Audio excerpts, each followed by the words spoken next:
731 जागांपैकी 389 जागांचे अश्विन निकाल हाती आलेत, ज्यामध्ये भाजप 142 जागांचा आघाडीवर आहे. जवळपास म्हणजे 1.5 शतकी वाटचाल आता भाजपची म्हणावी लागेल त्यांना. त्यानंतर शिवसेना शतकाकडे, म्हणजे हे 1.5 शतक तर ते शतकाकडे आहेत. 89 ठिकाणी शिवसेना आघाडीवर आहे. राष्ट्रवादीचा आकडा 82 आहे सध्याच्या घडीला. काँग्रेस 29 ठिकाणी आघाडीवर आहे. शरद पवारांची राष्ट्रवादी 7, ठाकरेंची सेना 20, इतर 20 अशी सध्याची स्थिती आहे. त्यामुळे इथे अर्थातच मोठी आघाडी किंवा मोठा परफॉर्मन्स जो आहे तो पुन्हा एकदा भाजपचा आपल्याला बघायला मिळतो. 150च्या घरात ही भाजपची आकडेवारी गेलेली बघायला मिळते. आणि अनेक ठिकाणी आता एव्हाना आनंदोत्सव, जल्लोष, गुलालाची उधळण हे सगळं सुरू झालेलं आहे. कारण आता निकाल म्हणजे मतमोजणी सुरू होऊन जवळपास 2 तास हे आता झालेले आहेत. 11:56, 11:57 झाले. त्यामुळे 2 तास जवळपास आता हे निकाल जे आहेत ते आता म्हणजे मतमोजणी सुरू होऊन झालेली आहेत. आणि तिकडे अनेक ठिकाणी आता आनंदोत्सवाला सुरुवात. कुंभरोशी गणातल्या शिवसेनेचे उमेदवार संजय मोरे जिंकले, तर राष्ट्रवादीचे सचिन उत्तेकर महाबळेश्वरमध्ये हे पराभूत झाले. आता हळूहळू वैयक्तिक निकाल देखील समोर येत आहेत. सिंधुदुर्गामधला हा निकाल समोर आलेला होता. तिकडे रायगडमधला तळा तालुक्यात राष्ट्रवादीचे सगळे उमेदवार जिंकले. म्हसळ्यामध्ये सुद्धा सगळे उमेदवार राष्ट्रवादीचे जिंकले होते रायगडमध्ये, आणि आता तळ्यामध्ये सुद्धा सगळे उमेदवार जिंकल्याचं चित्र पाहायला मिळते. त्यामुळे राष्ट्रवादीनं आपली या 2 ठिकाणची ताकद अबाधित ठेवल्याचं चित्र पाहायला मिळतं आहे. रायगडमध्ये शिवसेना 13 तर राष्ट्रवादी 10 जागांवरती सध्या आघाडीवर आहे. राष्ट्रवादीकडनं अर्थात आवाहन करण्यात आलंय कार्यकर्त्यांना, नेत्यांना की जल्लोषामध्ये संयम बाळगा. आपण आपला नेता गमावलाय, त्याची जाणीव असू द्या, आणि आपल्या निकालाला आपल्या नेत्याच्या निधनाची किनार आहे हे लक्षात ठेवा आणि संयमानं विजयाचं सेलिब्रेशन करा. पुण्यामध्ये भाजप 18 तर राष्ट्रवादी 22 अशी सध्याची आकडेवारी आहे. म्हणजे राष्ट्रवादीचा एक प्रकारे अप्पर हँड पुणे जिल्हा परिषदांमध्ये आपल्याला पाहायला मिळतोय. मुळशी, पुणे, पिरंगुट गणातनं राष्ट्रवादीचे राहुल पवळे हे विजयी झालेले आहेत. अजित लाकाळ हे सुद्धा शिवसेनेचे धाराशिवमधनं विजयी होत आहेत.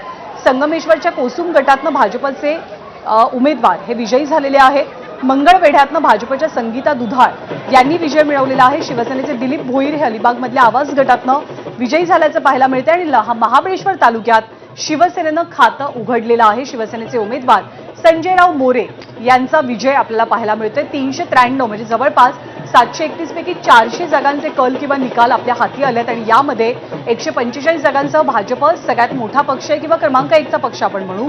शिवसेना 90 आणि इतर कुठे काय परिस्थिती आहे हे सुद्धा आपण ग्राफिकच्या माध्यमातून जाणून घेऊयात. खास करून रायगडची स्थिती.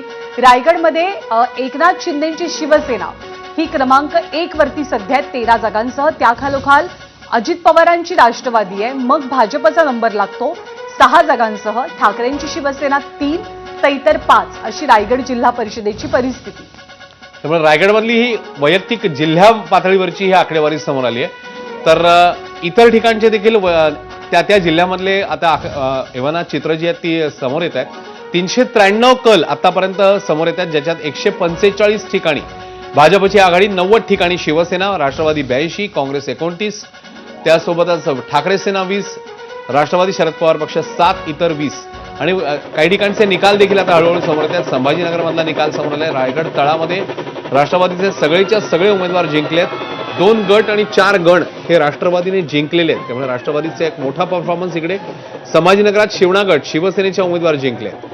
तर महाबळेश्वर कुंभरोशी गणात शिवसेनेचे उमेदवार संजय मोरे जिंकलेले आहेत. संजयराव मोरेंचा विजय.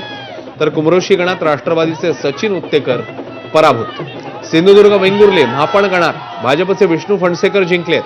तर पिरंगुट गणात राष्ट्रवादी शरद पवार पक्ष राहुल पवळे, मुळशी, पुणे, धाराशिव, पळसप गटात शिवसेनेचे अजित लाकाळ हे जिंकलेले आहेत. त्यामुळे अनेक ठिकाणी आता वैयक्तिक निकाल जे आहेत ते समोर येत आहेत.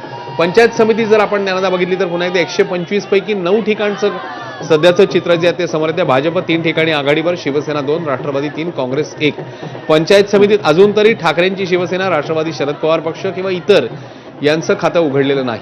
आणि सोलापूरचा अश्विन आपण विचार केला तर सोलापूरमध्ये भाजपचा वर्चस्व दिसतोय. कारण भाजपनं इतर पक्षांच्या तुलनेमध्ये खूप जास्त जागांवरती आघाडी घेतल्याचं पाहायला मिळते. धाराशिवमध्ये भाजप 6, शिवसेना 5 अशी परिस्थिती आहे. लातूरमध्ये भाजप 8, काँग्रेस 7 अशी सध्याची आघाडी, राष्ट्रवादी 2 अशी इथली संख्या आहे.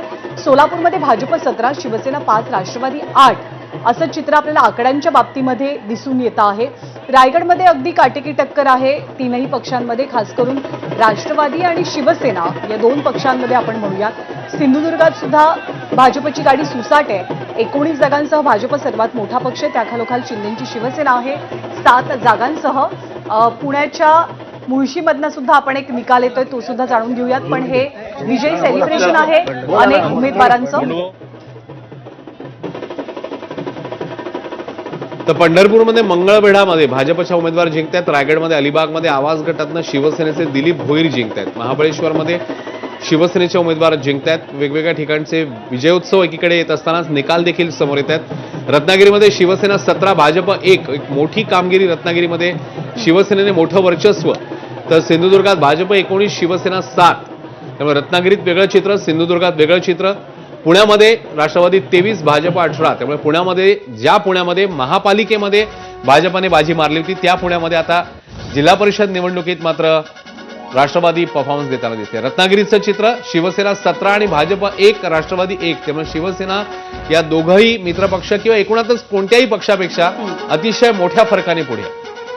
आणि तेच चित्र तुलनेनं आपल्याला सोलापूरमध्ये सुद्धा पाहायला मिळते. सिंधुदुर्गात वेंगुर्ले गणात भाजपचे उमेदवार विजयी झाले आहेत. मुळशी पुणे पिरुंगट गटातनं राष्ट्रवादी शपथचे उमेदवार विजयी होत आहेत. धाराशिवमध्ये शिवसेनेचे अजित लाकाळ यांनी विजय मिळवलेला आहे. कोसुम गटात संगमेश्वरमधनं भाजपचे प्रमोद यांचा विजय झालेला आहे.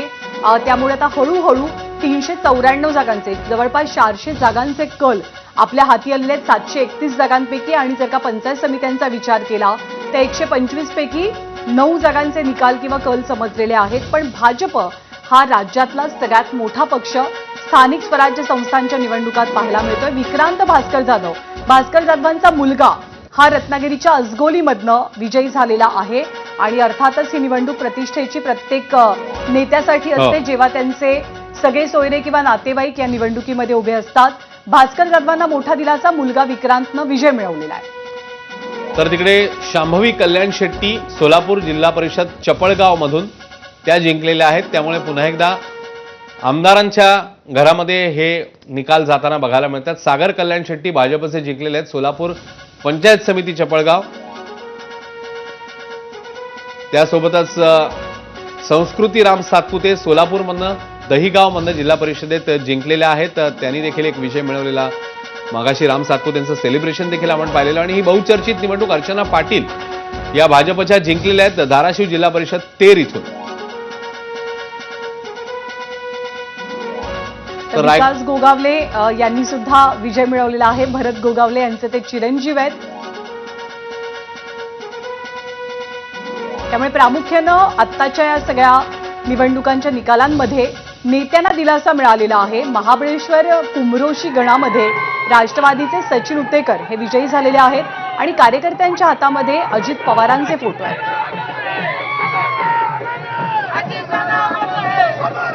अनेक कार्यकर्ते भाऊक झालेत. अजितदादा अमर रहे या घोषणा दिल्या जातात. आणि अर्थातच नेत्यांकडनं कार्यकर्त्यांकडनं आजचा विजय, आजचा निकाल हा अजित पवारांना समर्पित केला जातो.